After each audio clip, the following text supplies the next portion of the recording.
দেশের লোকসভা নির্বাচন যতই এগিয়ে আসছে, সীমান্ত এলাকার বিএসএফ বাহিনী ততই সক্রিয় মনোভাব পোষণ করছে।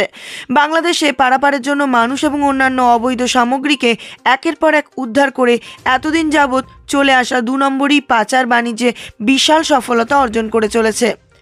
ঘটনার বিবরণে জানা যায়, গোপন সূত্রের ভিত্তিতে ভারত বাংলাদেশ সীমান্তে ধর্মনগরের রাগনা এলাকায় হিরণময় পালের বাড়িতে বিএসএফ 139টি ব্যাটালিয়নের জওয়ান, ধর্মনগর থানার পুলিশ এবং পানিসাগর বিএসএফ বাহিনীর যৌথ অভিযানে প্রচুর অবৈধ বিলিতি মদ, রং এবং পটকা উদ্ধার হয়, যেগুলি বাংলাদেশ পাচারের জন্য রাখা হয়েছিল।